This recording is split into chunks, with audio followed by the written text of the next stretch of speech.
Vacunas. La disciplina de la inmunología tiene sus raíces, sus orígenes, principalmente en los hallazgos que realizaron los doctores Edward Jenner y Louis Pasteur.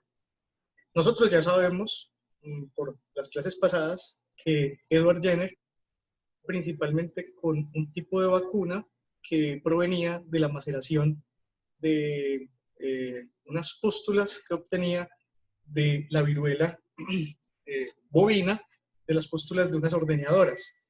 Hoy en día sabemos que si se diera el mismo resultado o el mismo proceso de vacunación que él hizo a finales de 1700, pues estaríamos hablando de un tipo de vacuna inactivada. Eso es muy interesante. Entonces, hoy, gracias a las vacunas, desde mi punto de vista y desde el punto de vista de muchos historiadores y de científicos, las vacunas es el método biotecnológico que más ha salvado personas a través de la historia de la humanidad.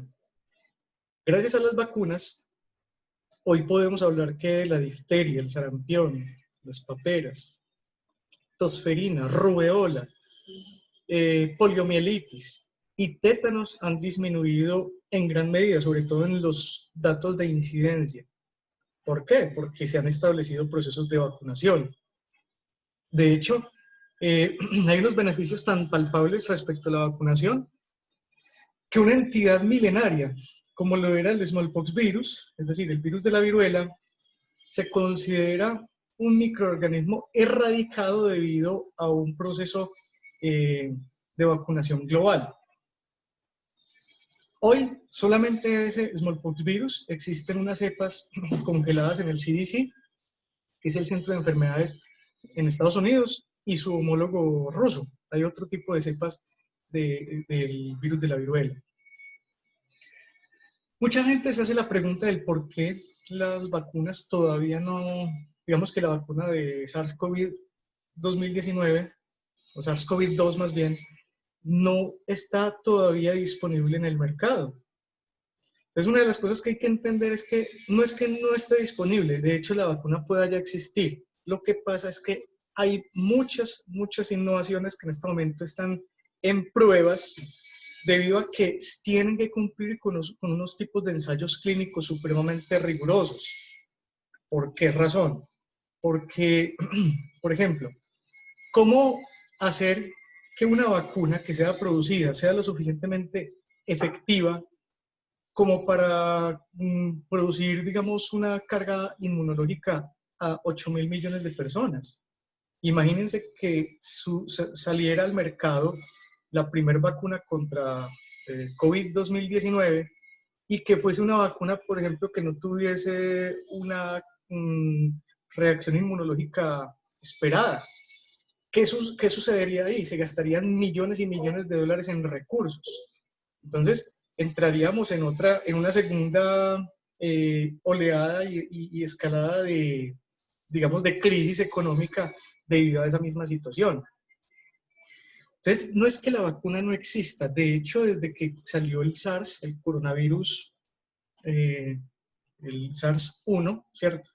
El SARS-CoV-1, por allá a comienzos de este siglo, los animales a los que se les detectó como hospedadores secundarios, que fueron las civetas y algunos murciélagos como hospedadores primarios, se comenzó a investigar para ese entonces una serie de biológicos que pudieran servir para ese fin, para contrarrestar un coronavirus, como por ejemplo el coronavirus que surgió hace 20 años en China también. O sea que la vacuna posiblemente ya exista.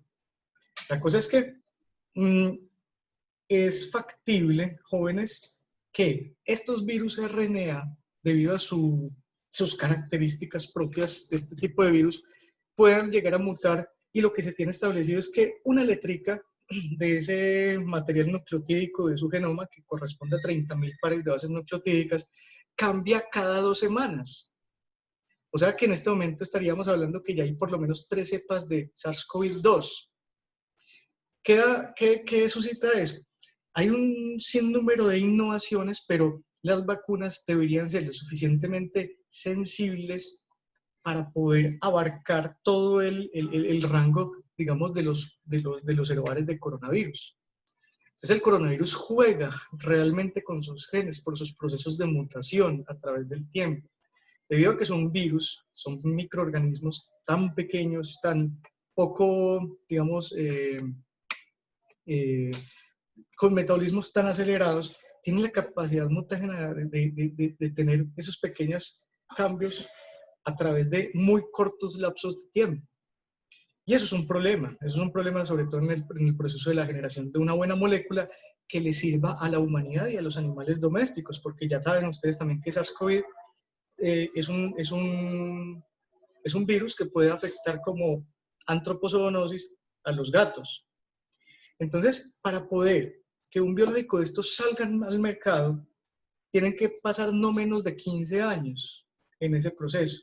Afortunadamente, posiblemente para las primeras vacunas de SARS-CoV-2 van a salir más o menos a final de año o en el año 2021. ¿Por qué razón? ¿Por qué razón, muchachos?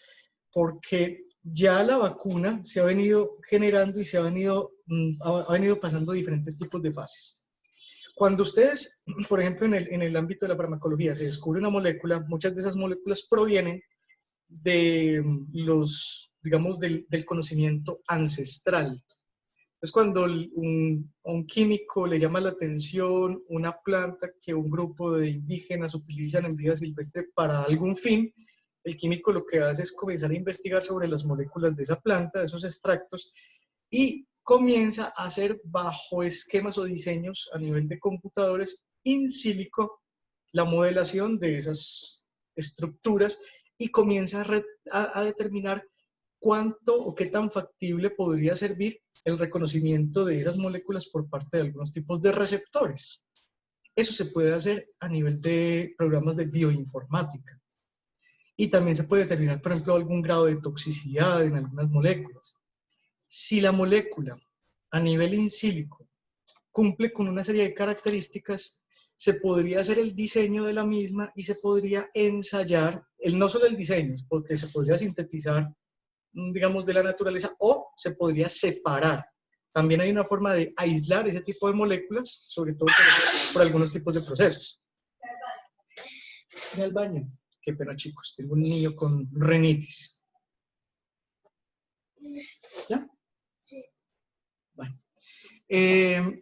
Entonces, después de pasar la fase in silico, esas moléculas tienen que, ya les dije, o sintetizadas o extraídas, aisladas de la naturaleza, se pueden, digamos, probar bajo diferentes tipos de concentraciones, inicialmente en cultivos o en líneas celulares. Entonces, esos cultivos y líneas celulares, lo primero que infieren es, por ejemplo, algunos tipos de patrones de citotoxicidad, de seguridad a nivel de estrés celular. Bueno, si en las líneas celulares tienen algunas condiciones óptimas, se procede a escalar a un biomodelo animal. Pero generalmente, y hoy está muy de moda, antes de utilizar los biomodelos animales macrovertebrados, el uso de los biomodelos alternativos. ¿Cómo qué? Como zebrafish, que es el pez cebra, el Galeria melonella, Tenebrio melitensis, los gusanos, la lombriz californiana. Hay un helminto que se llama el C. elegans, que es el biomodelo exclusivo, o exclusivo no, es uno de los mejores biomodelos para el estudio del sistema nervioso central. Entonces, por ejemplo, zebrafish comparte el 73% de los genes humanos. Entonces es muy interesante trabajar con zebrafish porque no solamente se trabaja muy bien ese tipo de procesos de expresión génica, sino también zebrafish sirve para los estudios de teratogenicidad. Entonces, cuando usted tiene que estudiar teratogenicidad de un producto en un biomodelo animal como este, tiene que demorarse 2 años haciendo estudios en procesos mutágenos a nivel de fetos, de conceptos. Bueno, entonces, en un zebrafish usted puede determinar la teratogenicidad en una larva que está envuelta en un huevo transparente. y en 2 semanas usted puede denotar algún tipo de cambio anatómico, fisiológico, cualquier tipo de cambio. Entonces, para evitar el uso de un mayor número de animales macrovertebrados, sobre todo con fines investigativos, porque lastimosamente en ese tipo de procedimientos sufren y sufren mucho, pues los biomodelos alternativos han permitido, digamos, disminuir y replantear e incluso reemplazar algunos estudios que se pueden hacer directamente sobre ellos. Sin embargo, cuando hablamos de vacunas o de biológicos, incluso tendríamos que irnos hasta el biomodelo primate. Hay laboratorios donde trabajan con biomodelos murinos, con conejos, con biomodelos caninos, que generalmente se utilizan los Beagle para ese fines. Hay algunos laboratorios en algunas partes del mundo donde utilizan perros Beagle porque utilizan solo una raza y eso evita, por ejemplo, el sesgo entre la... es decir, cuando se utilizan animales que son muy similares genotípica y fenotípicamente hablando, hay menores probabilidades de error en el resultado de un producto, porque hay algunos patrones que son propios de cada organismo. En cambio, cuando los organismos son muy similares, pues tienden mucho a que los resultados sean mucho más, eh, digamos, plausibles. Entonces, en el biomodelo primate se están investigando en algunos laboratorios en el mundo. Por ejemplo, hay un estudio, si no estoy mal es en Estados Unidos o en Inglaterra, y no me acuerdo, pero donde se están utilizando 20 micos en uno de los estudios con vacunas. Entonces, alguien ponía, por ejemplo, en una red social que pesar de los 20 micos, pero es que si ustedes ponen en una balanza el bienestar de esos 20 micos sobre el bienestar de 8.000 millones de personas, pues la cosa cambia un poco, ¿cierto? Estamos hablando que, lastimosamente, esos 20 micos que sí están sufriendo a nivel de laboratorio muy seguramente algún tipo de proceso, ellos pueden hacer que la humanidad misma, digamos, salga avante de toda esta situación. Si en biomodelos animales ese biológico cumple a cabalidad y los procesos sobre todo de seguridad, se escala a los ensayos clínicos controlados. Y entonces los ensayos clínicos controlados ya son de fase 1, 2, 3 y 4. El de fase 1 son 10 personas. Se utilizan generalmente menos de 10 personas, se utilizan 2 grupos, la mitad placebo, la mitad el producto. Y en esas vacunas, lo que se busca es mirar ya, por ejemplo, en el caso de 10 personas solamente se mira la seguridad. Es decir, los ensayos de fase 1 son ensayos de seguridad, en donde se busca que se miden los efectos indeseables. Y es tremendo porque hay algunos países que pagan, por ejemplo, por esos estudios a inmigrantes. Y resulta que, claro, ellos tienen que firmar un documento donde digan que que no van a demandar a ninguna farmacéutica por hacer el estudio que están haciendo. Hace 2 años murieron 5 personas en Francia por el estudio de una molécula nueva que pasó todos los ensayos clínicos en animales y llegó al humano y mató 5 personas, de un AINES. Un AINES es un antiinflamatorio, un esteroide primo hermano del Dolex, del ibuprofeno y de ese tipo de fármacos. Bueno, sí, en ese ensayo de fase 1, que es donde van muchas innovaciones en este momento de las vacunas de SARS-CoV, ahí van muchas en este momento, sigue una segunda fase que es la fase 2, y en la fase 2 se utilizan ya cientos de personas. Esas son las fases que van más adelante en este momento. Ahí les estoy diciendo que han pasado perfectamente 15 años de trabajo. O sea que por eso es que nosotros vamos a tener una vacuna en un año. Eso no es nada, muchachos, porque ya han pasado 15 años de estudio con antelación. ¿Por qué no se llegó a la última fase? Quizá por presupuestos. Ustedes saben que lastimosamente en los países dicen, no, es que ya el SARS no es un problema. O sea, fue un problema hace 20 años.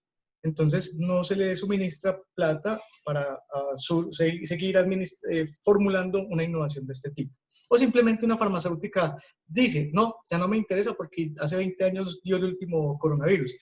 Pero nadie establecía, ni siquiera los mejores epidemiólogos, que este año fuese a surgir precisamente una gran pandemia. Solamente un grupo de chinos por allá en 2007 lo habían estipulado.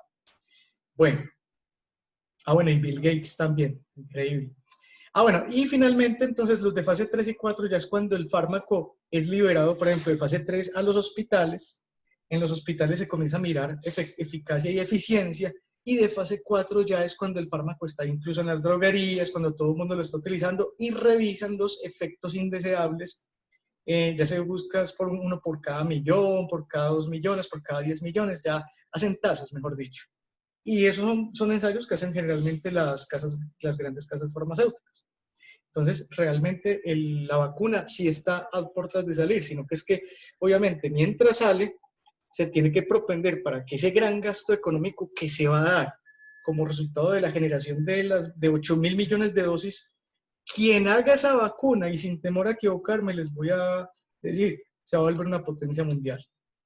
Quien sea el país que sea capaz de sacar por la primera vacuna y que demuestre que es lo suficientemente buena, se va a volver una potencia mundial económica, muchachos. ¿Por qué? Porque hay muchos países como Colombia que no trabajamos en vacunas para esto. O sea, nosotros todas las dosis para 50 millones de personas las vamos a tener que comprar. Esa es la cosa. Entonces, para poder entender qué hacen las vacunas, tenemos que entender la diferencia entre inmunidad pasiva e inmunidad activa. La inmunidad pasiva es un tipo de inmunidad en donde se transfieren anticuerpos ya previamente formados a un receptor. Es decir, cuando la mamá le da calostro al bebé o cuando el polluelo recibe la regurgitación ingluvial por parte de la hembra o del macho, debido a que en el buche, en el ingluvio, hay tonsilas productoras de inmunoglobulina y ese es el paso de anticuerpos naturales que se dan de madre a hijo, ¿cierto? También puede ser a través de la placenta, hacia el feto en desarrollo. Eso permite, en el caso de los humanos, anticuerpos maternos de protección contra difteria, tétanos, estreptococos, rubeola, sarampión, paperas, poliovirus durante los primeros días. En el caso de los perros, por ejemplo, lo más sonado es el parvovirus. Parvovirus, un perro recién nacido no muere de parvovirus digestiva. Hay otro tipo de procesos a nivel de miocardio, pero el parvovirus es un virus que es protegido por la vacunación previa de las hembras y de los anticuerpos calostrales de la mamá a los neonatos. Por eso es que no se vacuna el segundo día de nacido, se vacuna el día 45, porque durante esos primeros días todavía hay anticuerpos que protegen y está en proceso de maduración algunos tejidos que se van a encargar de ese tipo de procesos. Ahora, hay otra forma de pasar inmunidad pasiva, no solamente natural, sino que hay un tipo de forma artificial. Esa inmunidad pasiva artificial generalmente se da de el sensibilizar previamente a un organismo con un patógeno, por ejemplo, o con una vacuna, y de esa persona obtener, o de ese animal obtener anticuerpos que van a ir a responder directamente sobre algo en cuestión, sobre, por ejemplo, una entidad en particular. Por ejemplo, una forma de inmunidad pasiva es los anticuerpos preformados obtenidos que reconocen en sus paratopos de manera específica los epítopos de las fosfolipasas de los venenos de las serpientes proteolíticas. Entonces usted tiene que sensibilizar previamente a un caballo. De ese caballo usted le obtiene un volumen de plasma grande y ese plasma trata de filtrar los mismos pesos moleculares, que en el caso de inmunoglobulina G sería algo así como de 150 kilodaltons, y en ese filtrado esos son los anticuerpos que usted le suministra a una persona o a un animal que está intoxicado con veneno por serpiente proteolítica, por ejemplo, una serpiente mapaná, una serpiente verrugosa, una cascabel. Entonces, y hay otro tipo de inmunidad, que es la inmunidad activa. La inmunidad activa, pues como vemos acá en este pequeño diagrama, tiene la finalidad de que cuando la inmunización se hace básicamente por dos métodos. Una es sufriendo la enfermedad, es decir, la generación de anticuerpos que responde al proceso infeccioso. Esta inmunidad activa se demora más o menos entre 10 y 14 días. Ojalá todos nosotros tuviéramos, por ejemplo, un sistema inmunológico lo suficientemente adaptado para responder de esta forma a todo el embate de los microorganismos, pero lastimosamente el 90% de la población humana sí puede responder a COVID-2, digamos de una forma adecuada, pero hay un 10, un 15% de la población humana que responde muy mal. Entonces, para poder producir esta inmunidad natural, tiene que pasar una enfermedad que lo puede matar en el proceso. Por eso es que se prefiere que esa inmunidad artificial sea, perdón, esa inmunidad activa sea de manera artificial. ¿Qué es la inmunidad artificial? Usted lo que hace es administrarle fragmentos o partes o el mismo patógeno, pero ya sin ese grado de patogenicidad, es decir, o modificado genéticamente o modificado por algunos patrones químicos o por otro tipo de situaciones, que eso es lo que le va a administrar a una persona. Entonces, cuando usted toma fragmentos de ese patógeno y se los administra a una persona, usted está administrando algo que no tiene la capacidad infecciosa ni patógena, pero que sí tiene la capacidad de producir el reconocimiento antigénico en cada una de las fracciones proteicas de lo que está inyectando. Eso es la inmunidad artificial. También se demora 10 a 14 días en producir anticuerpos. Muchas veces toca hacer refuerzos para producir una buena cantidad de anticuerpos, pero no hay presencia de sintomatología clínica porque no hay procesos, no hay factores de virulencia que puedan llegar a causar la enfermedad en sí. Entonces, el sistema inmunitario en este caso participa de manera activa. Se requieren animales para poder, por ejemplo, si ustedes quisieran hacer una inmunidad activa como se hace con, por ejemplo, con los bovinos, con anaplasma. Algunas veces bovinos nuevos que estén muy bien, muy sanos, los ponen con uno que otro que tenga anaplasma y van permitiendo que ellos se vayan adaptando de manera transitoria a bajas cargas del microorganismo para poderse activar inmunológicamente. En el caso de nosotros, por ejemplo, ya en el caso de los humanos, pues, y también de la veterinaria, se busca de la mejor manera es que la inmunidad sea siempre suministrado y no por el sufrimiento de la enfermedad, por una vacuna y no por el sufrimiento de la enfermedad.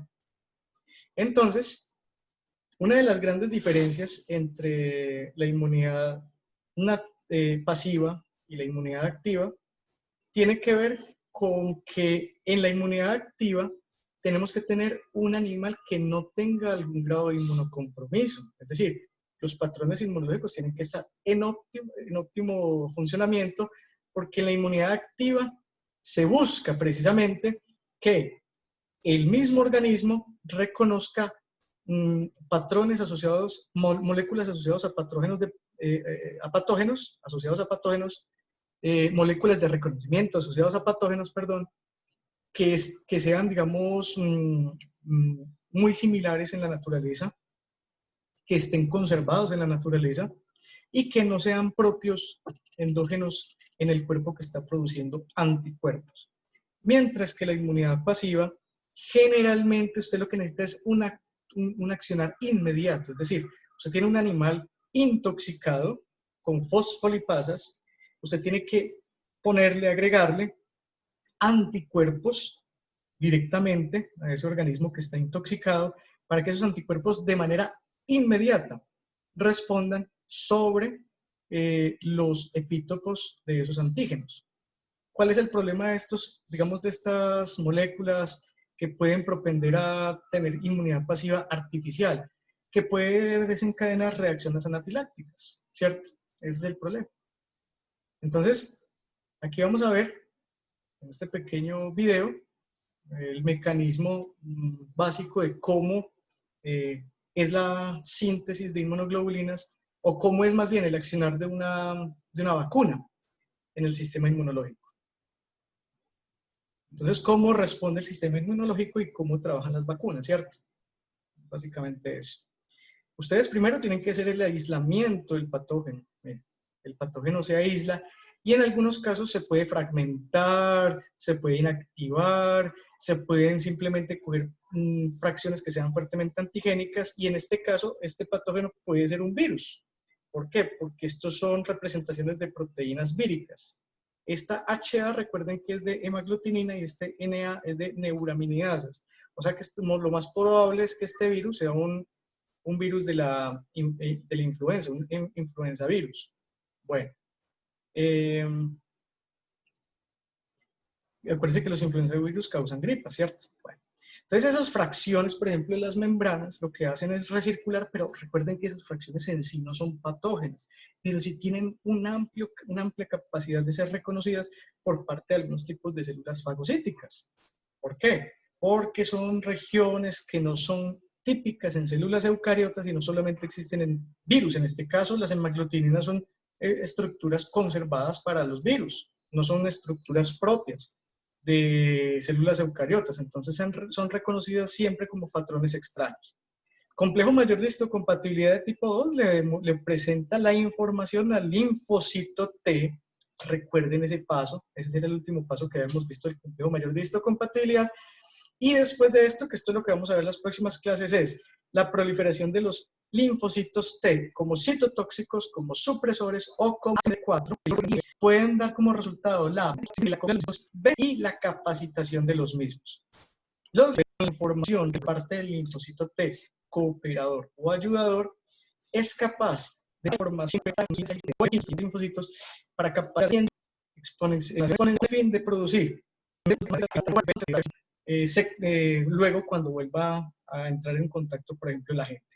Si nosotros, por ejemplo, eso es un influenza virus, pero pensemos que es un coronavirus porque el coronavirus está de moda, muchachos. Entonces el corona llega a los neumocitos y se acopla a los receptores de la enzima convertidora de angiotensina 2. Pensemos que estos son los receptores de angiotensina 2, pero miren que cuando un virus ya ahí existe una vacuna, es decir, ya hay anticuerpos contra la vacuna, evita el acople de estas proteínas hemaglutininas a los receptores de hemaglutininas, en este caso de los influenza virus. Pasaría lo mismo en el caso de los coronavirus. Pasaría lo mismo con los coronavirus, pero no, ya no sería la hemaglutinina como proteína, sino que sería, recuerden, la proteína S o proteína Spike. Listo. Ahí está pues la historia de cómo funcionan las vacunas. Qué bonita esta historia. Me salía de la presentación. Vemos acá. Listo. Entonces, miren todas las propuestas y los diseños de vacunas que hay. Muchas de estas ya existen en el mercado. Muchas de estas ya están en el mercado. Y tienen que ver con la generación de diferentes tipos de innovaciones o de procesos innovadores. Muchas de las vacunas que se utilizan son de virus atenuados y algunas están virus, por ejemplo, desactivados, ¿cierto? O muertos. ¿Cuál es la diferencia entre estos dos? Estos son digamos, las vacunas más comunes que existen digamos, en las clínicas o las vacunas que más se venden. Estas vacunas de virus atenuados y de virus muertos, la diferencia es que el virus, en este caso, es un virus que todavía tiene la capacidad replicativa y que son virus que todavía están vivos y que cuando ingresan al cuerpo pueden generar como resultado un desencadenamiento inmunológico, no solamente en algunos epítopos de reconocimiento antigénico, sino en la totalidad de la partícula viral. La cosa es que esos virus atenuados han pasado por alguna serie de procesos con los cuales evita por ejemplo, el desencadenamiento de patologías, ¿cierto? Recuerden que esos procesos pueden deberse a procesos también mutágenos a nivel de los genomas. En cambio, los virus muertos es solamente una fracción que se considera antigénico o algunas fracciones fuertemente antigénicos que podría, digamos, tener algún tipo de actividad inmunológica. ¿Cuál es el problema? Que este virus que se sigue replicando va formando una cantidad de anticuerpos diversos para diferentes tipos de patrones moleculares en las estructuras diversas de un virus o de una bacteria. Este produce menos anticuerpos a través del tiempo, porque esto es solamente una fracción. A pesar que este es más seguro, mucho más seguro que este tiene que generalmente, el virus muerto tiene que generalmente ser revacunado a través de los años, porque la inmunoreacción es mucho más débil que con las vacunas vivas, si se compara con las vacunas vivas. Por lo tanto, es necesario requerirse un número mayor de refuerzos vacunales a través de la vida. Bueno, este tipo de vacunas que están acá, como por ejemplo las conjugadas, las vacunas de DNA, las vacunas de vectores recombinantes, hay algunas, muy pocas en el mercado, y digamos para COVID todavía no están disponibles. Todas las principales, las que más están disponibles en este momento, serían la viva atenuada, las muertas, algunos péptidos que harían parte de, por ejemplo, de sus unidades. Sí, más que todo esas tres. Bueno. Entonces, tenemos como primer medida vacunas de virus vivo atenuados. En algunos casos, es posible atenuar los microorganismos para que pierdan la capacidad de afectación, sobre todo la patogenicidad. O sea, es como atenuar un microorganismo por medio de modificaciones genéticas, ¿cierto? Entonces, existen algunos tipos de ejemplos. ¿Qué podría uno pasar? Por ejemplo, ¿qué pasa cuando usted administra una vacuna de fiebre amarilla? El virus pierde la capacidad de afectación en el sistema nervioso central, pero no pierde la capacidad de replicarse de manera transitoria en el hospedador inoculado. O sea, que el virus se sigue replicando a través del tiempo y sigue produciendo anticuerpos. Por eso es que cuando usted lo vacunan contra fiebre amarilla, no lo tienen que volver a vacunar nunca más contra fiebre amarilla. Bueno, la vacuna por Jenner era un virus vivo atenuado, ¿cierto? Porque es que lo que uno hace en este tipo de virus atenuados es seleccionar cepas mutadas, atenuadas, que estén mejor dotadas para multiplicarse en las condiciones de los animales de cultivo y que no los maten. Ellas tienen ventajas y tienen desventajas, pero la principal ventaja, obviamente, es que usted, donde la administre, o sea, los países donde ha sido administrado, se ha observado una cantidad significativa de individuos que tienen anticuerpos contra un patógeno en general. Entonces es muy bueno, por ejemplo, para grandes procesos de vacunación en grandes poblaciones. Bueno, el problema es que este tipo de vacunas pueden tener la posibilidad de que los microorganismos retornen a su forma virulenta, sino que es que eso pasaba antes. Ahora no pasa tanto esa situación, porque ahorita, digamos, las vacunas son producidas tienen mejor calidad en la producción de este tipo. Déjenme, ya les respondo la pregunta. Para que no se me vaya la idea. Entonces, ahora, pues realmente se acerca un caso de 1 millón, un caso de cada 2 millones de individuos vacunados que se produzca, por ejemplo, poliomielitis, luego de una vacunación. Entonces, en realidad eso ya generalmente no sucede. Lo que sí sucede también, y ese sí es muy común en veterinaria, es que este tipo de vacunas, como son vacunas vivas y van a promover digamos, entre otras cosas, una liberación de todos los procesos inflamatorios, entre esos, por ejemplo, la liberación exacerbada de citoquinas y de quimiosinas para comenzar a contrarrestar el proceso, o más bien, el patógeno que está, o el agresor, que no tiene un gen agresor, pero que puede ser considerado como un extraño. Ustedes vacunan a un animal que ya está enfermo, pero que no tiene sintomatología clínica, lo que se hace es acelerar el proceso. Lastimosamente, ese tipo de situaciones pasan y lastimosamente algunas veces hay que decirle a los dueños antes de una vacunación eso, que si el animal ya estuvo expuesto al microorganismo por alguna razón, la vacuna lo que hace es acelerarle la patogénesis. Lo otro es que tienen que entender que estas vacunas pueden promover un mayor número de efectos indeseables, como por ejemplo los efectos del hiperalergismo.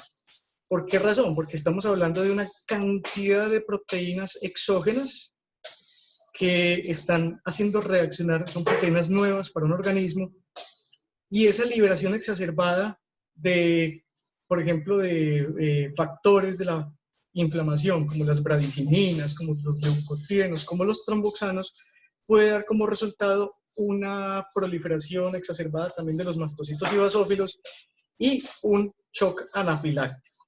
Por eso, siempre, antes de vacunar, hay que tomarle la temperatura a un ejemplar canino en la primera media hora, porque si el animal tiene algún problema infeccioso o tiene algún problema, una vacuna puede ser peor. Por eso es que hay que tomarle la temperatura. Y como segunda medida, si la temperatura está en buenos rangos, entre 37,5 y 39,5 en perros, por ejemplo, lo que se tendría que hacer es, después de la vacuna, quedarse con el perro media hora. Ese, amor, dámale el volumen a la voz, por favor. Ustedes se tendrían que quedar con el perro durante media hora porque las reacciones anafilácticas se dan más o menos en ese lapso de tiempo. Y siempre hay que tener difenhidramina a mano después de una vacunación. El que no tenga difenhidramina a mano después de una vacunación, eso es un pecado, muchachos. Hay que tener difenhidramina a mano porque es muy factible, en algunos casos les va a pasar, a mí me ha pasado, no es común, pero pasa algunas veces, muy infrecuentemente, las reacciones anafilácticas. Entonces, tengan mucho cuidado con eso. Respondo la pregunta, ¿por qué si se supone que los que ya fueron infectados por el coronavirus tienen anticuerpos porque vuelven a enfermarse? ¿Ya había un caso? Sí, es verdad. Resulta que el coronavirus, como tiene una capacidad mutágena tan alta, ellos están siendo considerados que pueden mutar más o menos un nucleótido cada 2 semanas. Es que imagínense, uno mutar un nucleótido cada 2 semanas. Es una cosa increíble. Entonces, cada 2 semanas tenemos un serobar nuevo de coronavirus, o sea, algo así, es lo que más o menos está infiriendo. ¿Qué pasa?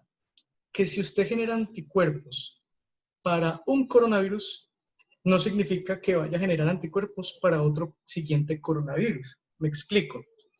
Usted tiene gripa y es un influenza virus. Esa misma influenza virus le puede dar a usted dentro de un año, a pesar que ya haya sufrido la gripa. ¿Por qué? Porque hay unos cambios genéticos pequeños, en el caso de los virus de la influenza, por ejemplo, que se llama el drift antigénico, y ese drift antigénico es un cambio pequeño conformacional en la estructura de un nucleótido. Si cambia un nucleótido, ¿qué pasa? Que cuando se hace el proceso de traducción y transcripción, traducción y transcripción, ese solo nucleótido cambia una tripleta. Esa tripleta cambia un aminoácido. Ese solo aminoácido puede cambiar perfectamente la estructura de una proteína. Y solamente el cambio conformacional de la estructura de una proteína da para que el sistema inmunológico no reconozca al nuevo patógeno como extraño. Entonces el problema es el virus. El virus es tremendo porque es un virus RNA, porque ya ha sido considerado que esos 30,000 pares de bases nucleotídicas hay cambios pequeños conformacionales cada 2 semanas. Es complicado el asunto. ¿Cómo va el de la vacuna? Listo, ya lo va a responder Michelle Caraballo. De eso se trata la clase. Y de eso se trata su parcial también. Entonces, tenemos las vacunas de virus muerto.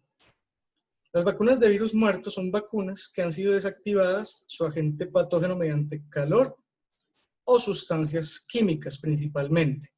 De modo que no solo no sea capaz de replicarse dentro del hospedador, pero que sí tenga algunas estructuras que sean reconocidas antigénicamente hablando. El problema es que es difícil algunas veces conservar los epítopos de manera o después del proceso de desactivación. Por eso el calor hoy en día ya casi no se utiliza para desactivar este tipo de virus. Hoy en día se utilizan generalmente algunos tipos de sustancias alquilantes, como por ejemplo el formaldehído, algunos productos químicos. Ahora, Hay un beneficio respecto al cuento de las vacunas de virus muerto. Pues primero porque estamos administrando ya microorganismos muertos, entonces no habría posibilidad de reactivación vírica o microbiológica. De hecho, está totalmente contraindicado en los procesos de rehabilitación vacunar animales silvestres, precisamente por eso, por el susto que podría dar que un lisavirus, por ejemplo, el virus rábico canino, no el selvático, sino el canino, o por ejemplo, un morbillivirus, un distemper canino, le dé por la vacuna mutar y reactivarse y cuando se libera un animal a vida silvestre, pues se va a diseminar una enfermedad que no existía en ese entorno y comienza a diezmar las poblaciones faunísticas a través de un bosque, de una región enorme. Entonces, el cuento de las vacunas de virus vivos, por ejemplo, solamente debería ser enfocado a animales domésticos y humanos. Y en cambio, en el cuento de las vacunas de virus muerto, en algunos casos se han procedido con vacunas en fauna silvestre, pero generalmente la fauna silvestre no se debe vacunar. Y si se llegara a vacunar, tendría que ser con virus muertos, precisamente por el riesgo potencial que hay de la diseminación por el proceso de reactivación, que no es común, pero es una lotería, muchachos. Bueno, entonces, el problema con este tipo de virus, a pesar que son, con este tipo de vacunas, a pesar que son vacunas, digamos, útiles, se requieren grandes cantidades de agentes infecciosos para la manufactura de estas vacunas. O sea, es necesario mucho agente infeccioso antes de su desactivación. Y eso es un gran problema. Entonces, la gente que está a nivel de esas empresas o de laboratorios están expuestas a los patógenos. Otro problema con estas vacunas es que estas vacunas solo sirven un lapso de tiempo. Como solamente son partículas, solamente son proteínas, pedacitos de la bacteria, con cargas digamos, inmunológicas, solamente van a servir durante un tiempo establecido. Por lo tanto, por eso es que se tienen que revacunar de manera constante los perros, por ejemplo, con rabia. Que la vacuna contra rabia es una vacuna que tiene que ser casi que impuesta todos los años porque el patrón inmunológico a través del tiempo se va perdiendo.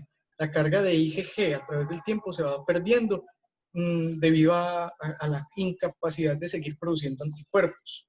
Ese es el problema. Bueno, tenemos las vacunas subunitarias.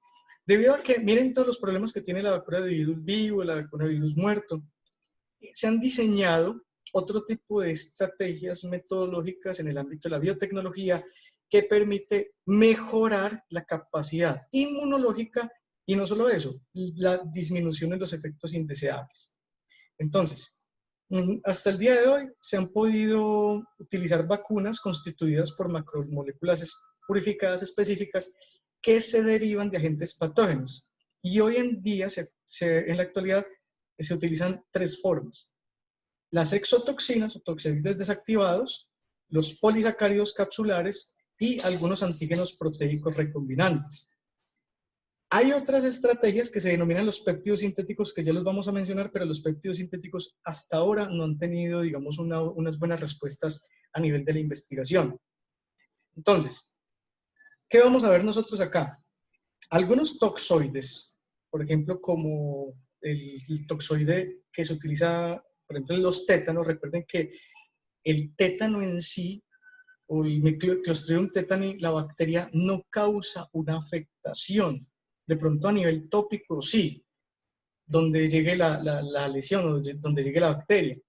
Pero en realidad los tétanos, o sea, la enfermedad tetánica, esa contracción muscular sostenida que se da por la siguiente razón: la tetanospasmina, que llega por vías nerviosas aferentes hasta las ramas de la motoneurona superior, se localiza en la sinapsis neuronal.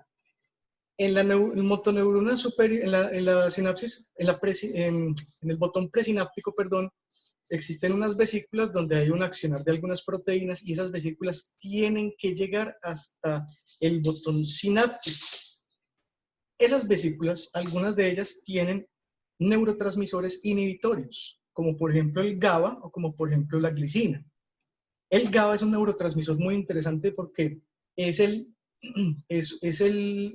neurotransmisor que uno utiliza para, por ejemplo, o es el mecanismo de acción. El aumento en la liberación del neurotransmisor GABA es el mecanismo de acción de las avermectinas. Entonces, cuando hablamos de las ivermectinas, doramectina, celamectina, lo que sucede es a nivel de las sinapsis, es decir, hay un aumento en esa liberación de esos neurotransmisores a nivel sináptico, impidiendo una despolarización muscular. En el caso de los artrópodos, como ellos carecen de una barrera hematoencefálica, esas avermectinas llegan directamente a la rama ganglionar de los artrópodos y da como resultado una parálisis de tipo flácido. Bueno, en tétanos lo que sucede es que esa glicina y el GABA no se liberan en esa membrana, precisamente porque la toxina evita el proceso de la liberación a ese nivel. Entonces, en la membrana sináptica lo único que va a quedar es acetilcolina. Y eso va a producir una contracción muscular sostenida que va a dar como resultado la muerte del animal. Entonces, como no estamos hablando de una bacteria, sino de un metabolito secundario, es decir, de una toxina, lo que se busca es la producción de anticuerpos que respondan directamente sobre la toxina, es decir, sobre un polisacárido, sobre una molécula de polisacárido. Entonces, la vacunación con un toxoide induce anticuerpos antitoxinas que son capaces de fijarse a la toxina y neutralizar sus efectos. Las condiciones para la producción de estas vacunas a base de toxoides tienen que ser controladas de manera estricta, porque no se puede modificar de ninguna forma la estructura de los epítopos, a tiempo que se logra la detoxificación completa del toxoide tetánico. O sea que cuando ustedes tienen, por ejemplo, todo tétano, la vacuna contra el tétano no sirve para nada, muchachos, porque la vacuna contra el tétano va a ir hacia epítopos de la bacteria, no hacia epítopos de la proteína de las exotoxinas de la tetanospasmina. ¿Sí me entienden? Bueno, entonces, cuando vemos, por ejemplo, bueno, entonces miremos este acá, polisacáridos capsulares. Recuerden que en los polisacáridos están casi que la totalidad de los antígenos externos de un microorganismo. Entonces hay casos, por ejemplo, en el caso de los estreptococos, que producen neumonía neumocóxica, que está formado por más o menos 23 polisacáridos. Ya existe una vacuna en donde usted, por medio de un enlace covalente, puede unir un polisacárido, una molécula de un polisacárido con un conjugado, con una estructura a la cual puede unirle, como por ejemplo una proteína que va a llevar directamente o funcionar como un antígeno. Entonces, el polisacárido puede no funcionar como antígeno, pero esta estructura sí. Sin embargo, el cuerpo, en su maquinar o en su proceso de fagocitosis y de reconocimiento antigénico, va a reconocer todas estas estructuras y va a crear anticuerpos contra todas las estructuras que hacen parte de esa vacuna conjugada. Bueno, hay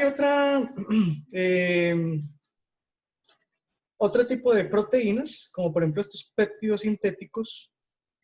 Tienen un gran problema los péptidos sintéticos. Los péptidos sintéticos, por ejemplo, hay una serie de ventajas pues, que infieren claramente. Un péptido sintético es una estructura que puede usted sintetizar artificialmente. O sea, usted puede conseguir una casa comercial que le venda un péptido de 20 o 30 aminoácidos, claro que sí.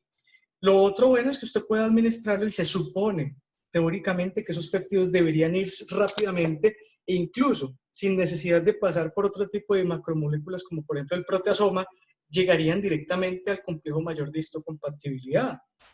Podrían ser rápidamente presentados por los simples.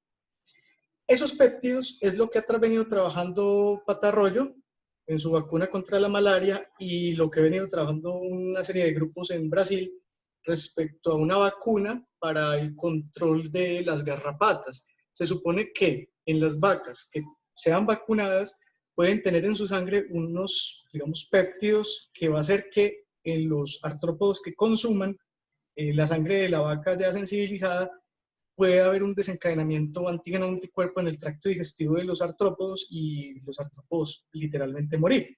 En la teoría eso es muy bonito, muchachos. En la teoría esas características son supremamente promisorias. El problema es que esas vacunas no han progresado como se proyectó desde un principio. Y por eso es que esa vacuna de patarroyo no funciona, muchachos, porque en teoría es muy bonito, pero al parecer esos péptidos no son tan inmunógenos como las proteínas y es difícil conferir inmunidad humoral o mediada por células contra ellos. Es decir, los genes que producen una alteración, por ejemplo, una enfermedad autoinmune, no tiene que ser solamente una fracción de un gen, pueden ser un cúmulo de genes. Lo mismo sucede con el cuento de las vacunas. Muchas veces la carga antigénica no solamente está representada por los principales epítopos de membranas o de cápsulas o de proteínas de envoltura. No, pueden estar considerados múltiples, diversos anticuerpos que se van a producir como reconocimiento de diversos antígenos de diversas estructuras de membrana. Por eso es que el cuento de los polisacáridos conjugados es supremamente promisorio, porque es que aquí tenemos una cantidad de epítopos diferentes. En cambio, en un péptido solamente tenemos uno. Ese es el problema. Entonces, al parecer, no son inmunógenos. Algo falta para poder promover, o definitivamente los péptidos no sirven para esto porque no son lo suficientemente inmunógenos. Entonces ya, paren de contar, apague y vámonos, y se perdieron millones de dólares en investigación durante 4 décadas. Bueno, tenemos las vacunas conjugadas. Una de las limitaciones, por ejemplo, de las vacunas de polisacáridos es la incapacidad de activar las células TH, las células T. Entonces, algunas veces, para hacer participar a las células T en la reacción a un antígeno de polisacáridos, es bueno adjuntarle un conjugado que funcione como una proteína, digamos, transportadora, como un carrier, pero que también tenga una característica antigénica muy fuerte, es decir, que sea fácilmente reconocido por parte del sistema inmunológico. Entonces, cuando usted utiliza una estructura polisacárida como un lipopolisacárido de un gram negativo y lo une de manera con un enlace que no sea fácilmente separable, ¿cierto? Entonces, en ese caso, usted tendría una vacuna de tipo conjugada. Un ejemplo es, por ejemplo, lo que se utiliza en hemófilos influenza de tipo B, que causa meningitis bacteriana en niños menores de 5 años. Esa vacuna está constituida por un polisacárido capsular de tipo B enlazado de manera covalente con una proteína portadora, el toxoide tetánico, ¿cierto? Entonces, esto hace que esa vacuna sea mucho más inmunógena que el polisacárido por sí mismo. Esto sí va a activar a los linfocitos T y eso va a permitir entonces la síntesis de otro tipo de anticuerpos. Estas vacunas son métodos innovadores, muy interesantes, digamos que deberían ser promisorios a través del tiempo, pero en este momento siguen siendo promisorios. Hay algunas moléculas que ya son, digamos, realidad, pero no vacunas que yo conozca. Por ejemplo, a ver, muchachos, miren esto acá.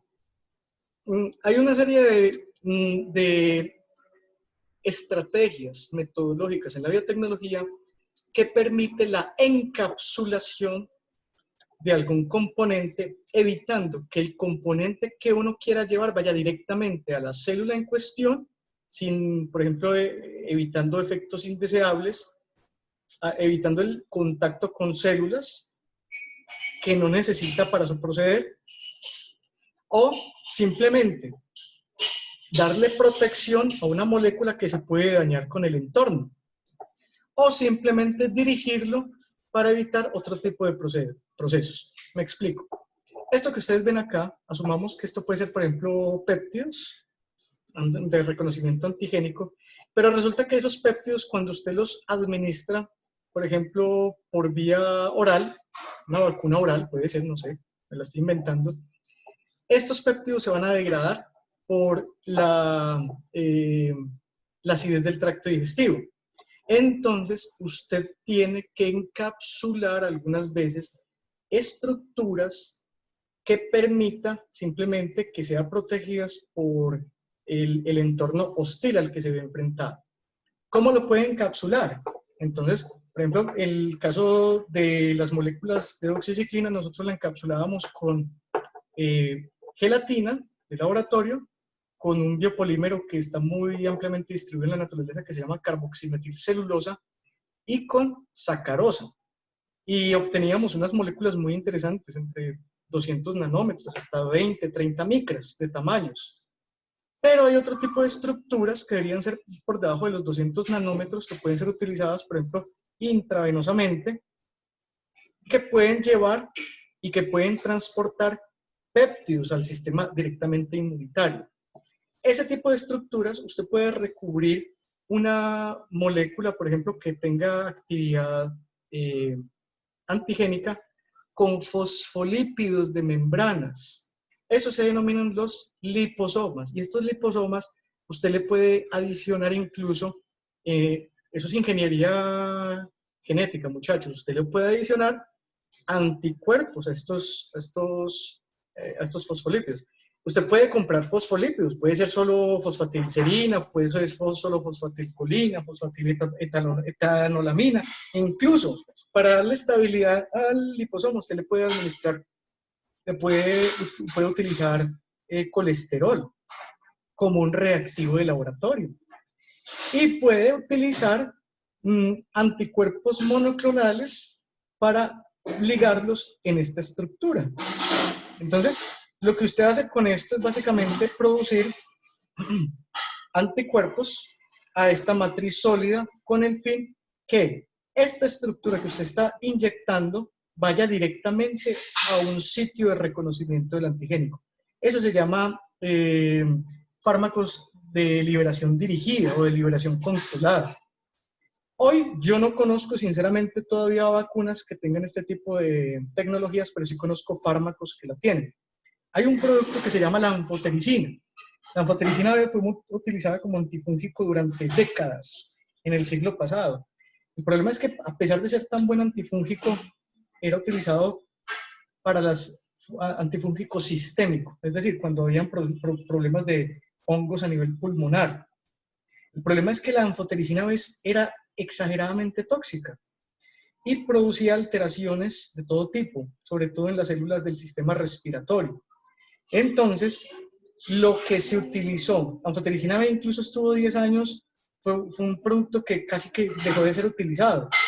Y de un momento a otro, un grupo de investigadores le adjudicaron una membrana externa, un recubrimiento fosfolipídico, y hay un producto en el mercado que se utiliza como atomizador que está formado por liposomas y en su interior está la molécula de anfotericina B. Y se ha demostrado que ese producto llega a los neumocitos y lo que hace es mezclar los fosfolípidos directamente con la membrana de los neumocitos. Entonces la anfotericina B nunca entra en contacto, por ejemplo, con ninguna de las células del sistema respiratorio. Y ya es una anfotericina B que vale un curco de plata, obviamente, pero no tiene efectos indeseables en el sistema respiratorio.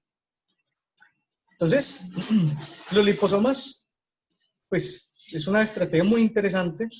Se elaboran mezclando entonces estas, por ejemplo, proteínas que tengan algún tipo de carga inmunológica con una suspensión de fosfolípidos formando vesículas.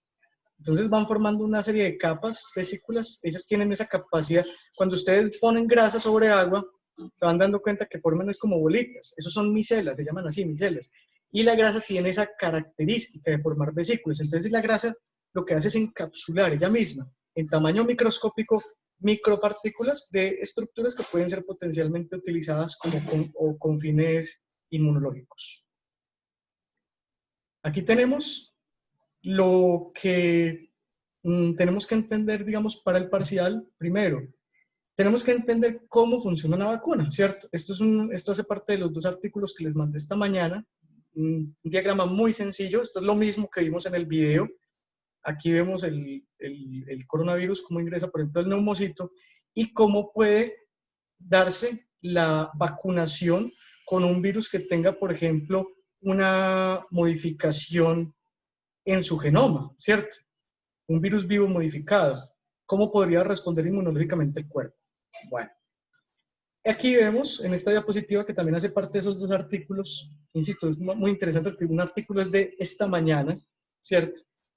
Los tipos de vacunas que hay en este momento en el mercado. Tenemos, por ejemplo, virus de vectores virales. Aquí vemos. Recuerden que los vectores virales, para explicarles mejor, les explico acá. Un vector viral es, ustedes toman un virus diferente y le adjudican un gen, un virus que sea fácilmente cultivable. Por ejemplo, el virus del sarampión, del adenovirus. El adenovirus es un virus grande que es fácilmente cultivable y usted puede modificar la estructura genética de ese adenovirus con un virus, perdón, con un gen que tenga, por ejemplo, reconocimiento antigénico. Entonces el adenovirus lo que va a hacer es sintetizar proteínas propias del gen del coronavirus y va a producir anticuerpos que cuando usted tenga en presencia un coronavirus, pues va a reaccionar sobre el coronavirus. Básicamente eso es lo que va a suceder. ¿Por qué se sabe con certeza que el virus o el coronavirus no es un producto originado desde un laboratorio de un loco? Porque es que para hacer este tipo de modificaciones genéticas, y yo ya les dije, yo he hecho ingeniería genética con E. coli, con Ehrlichia, para hacer este tipo de procesos de ingeniería genética, ustedes tienen que tener un vector. El vector mío fue E. coli. El vector que se necesitaría para coronavirus tendría que ser un virus como el adenovirus.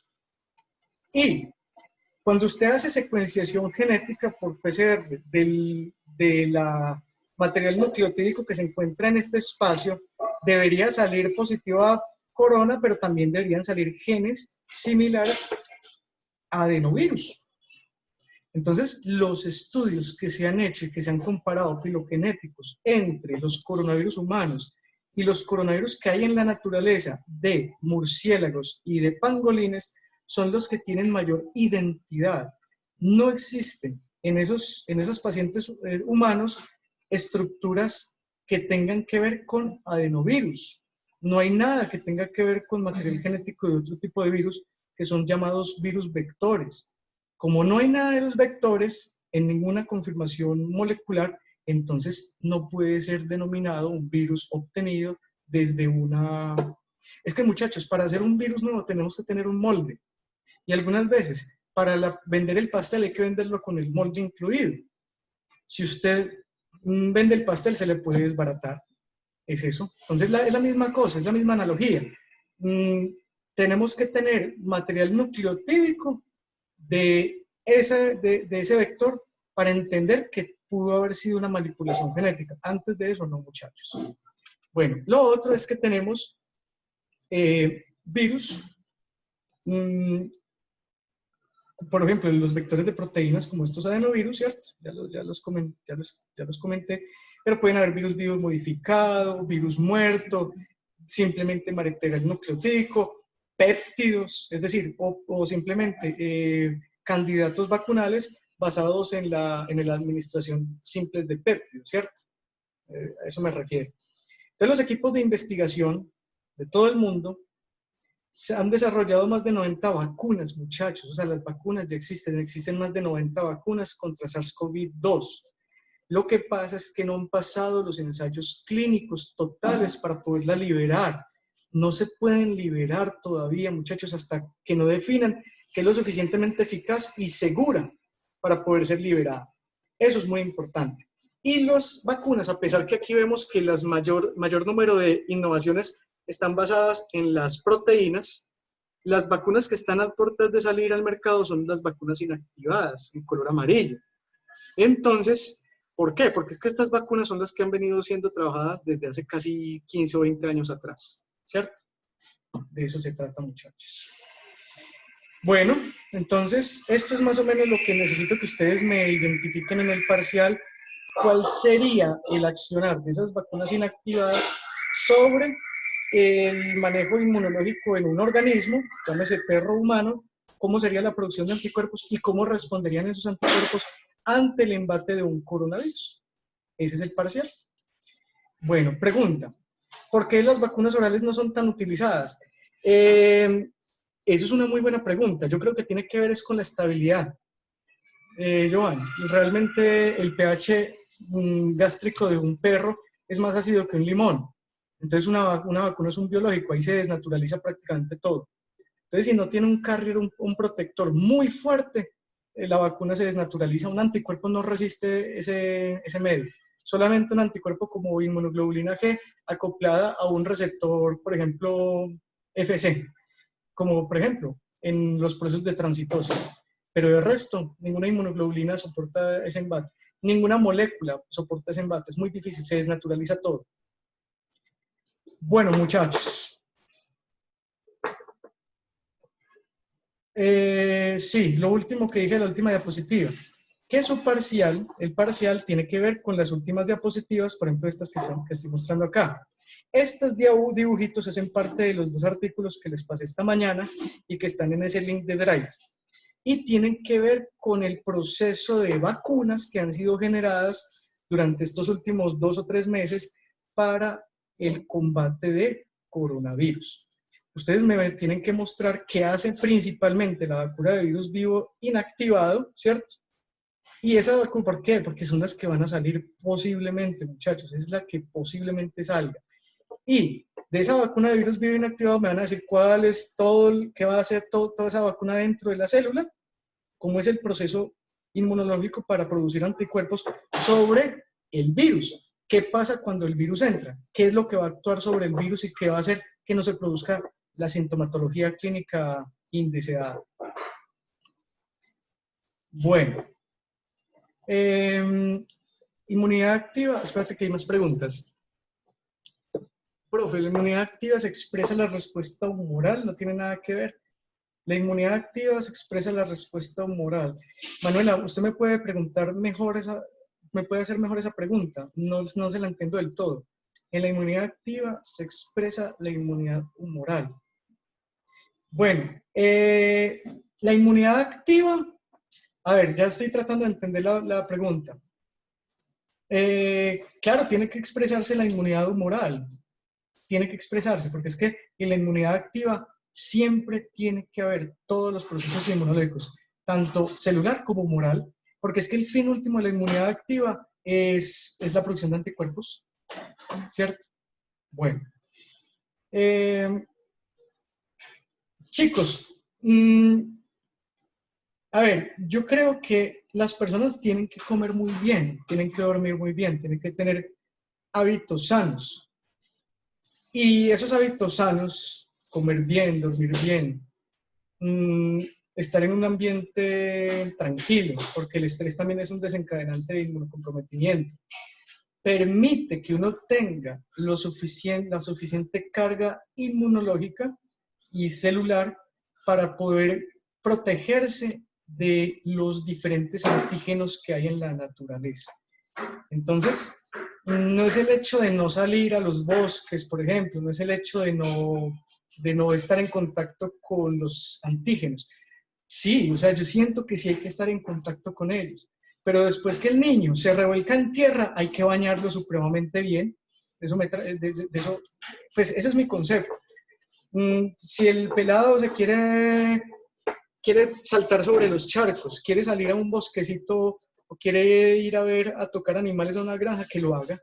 Pero lo que hay que hacer indispensablemente es que siempre, después de todo ese tipo de procesos, evitar, por ejemplo, el número considerable de patógenos que se pueden desencadenar una enfermedad. O sea, no es que no coma E. coli o salmonella, que coma, sí, que coma, pero que no coma mucho, de eso se trata. Porque es que si usted le da, si hay mucho contacto, por ejemplo, con ovejas, y la oveja resulta que le cogieron la cola y la cola está impregnada de materia fecal y había mucha E. coli, el niño va a entrar en diarrea a las 12 horas. A eso me refiero. Entonces, que esté en contacto con los patógenos, pero con bajas cargas. De hecho, el COVID es un ejemplo vivo de eso. Ojalá todos nos enfermáramos, pero de bajitas cargas, que el proceso, que el sistema inmunológico vaya reconociendo de manera paulatina, baja carga de virus y que vaya produciendo anticuerpos de manera paulatina. Por eso es importante el tapabocas, porque es que si ustedes no se ponen tapabocas, sobre todo con la gente que está enferma, o sea, ustedes sí pueden infectar, sí se pueden infectar, pero el número de partículas virales tiene que ver mucho con la sintomatología que se tenga con y con la tormenta de citoquinas. Mientras más virus entran de manera intempestiva en un momento dado, es peor el resultado. Por eso es que es bueno, digamos, sería lo ideal, que todos nos enfermáramos o que todos nos vacunáramos, sí, pero que la enfermedad sea una enfermedad tranquila, como un estadio gripal simplemente hablando. Ya voy a colgar la clase, señorita Ramírez. Y bueno, entonces no siendo más, muchísimas gracias por su tiempo. Espero que les haya gustado la clase. La clase me parece que es muy interesante y es una de las clases, digamos, más importantes para ustedes. Bueno, las enfermedades autoinmunes tienen cura. No tienen cura, lastimosamente, Michelle. Y respecto a las enfermedades autoinmunes, todavía hay un desconocimiento absurdo sobre ellas. Pero hay una gran posibilidad, gran parte de ellas tienen que ver con procesos genéticos. Ahora hay procesos epigenéticos, pero las enfermedades autoinmunes no se curan, lastimosamente, Michelle. Se manejan, se pueden silenciar, pero no se curan. El gen se puede silenciar y una persona puede estar todo el resto de vida sin la enfermedad, pero de un momento a otro el gen por alguna razón se activa, se sobreexpresa, vuelve la enfermedad. Por eso mismo, Michelle, hay cosas muy interesantes de cuento de las enfermedades autoinmunes. Por ejemplo, púrpura hemorrágica trombocitopénica da en mujeres de 20 a 35 años principalmente, en el 90% son mujeres. ¿Por qué? No se sabe, Michelle. Hay muchísimas cosas que no se saben sobre este tipo de cosas. Es que al parecer eso tiene que ver con un cúmulo de genes, no es solamente un gen, es un cúmulo de genes. Entonces cuando hablamos de un cúmulo de genes es como explorar en el fondo del océano mismo, ¿cierto? Bueno, chicos, muchísimas gracias por su atención. Espero que les vaya muy bien en el parcial, que hagan unos trabajos muy bonitos y en los demás procesos hagan muy buen trabajo. Traten de estar tranquilos en sus casas, de no desfallecer, de tener paciencia con sus hermanos, con sus padres y sí, seguir metidos en este estudio, por este lado, ser muy autosuficientes, muchachos. Yo sé que las clases de pronto son diferentes cuando hay algún grado de presencialidad, pero traten de ser organizados, por lo menos guarden las clases, ténganlas en carpetas y cuando tengan tiempito libre, véanlas. Estas clases son muy importantes. Bueno, Valentina, ahorita le escribo entonces, o escríbame por el interno, yo se los mando por WhatsApp. Bueno, Sara, a usted, que estén muy bien todos, feliz fin de semana.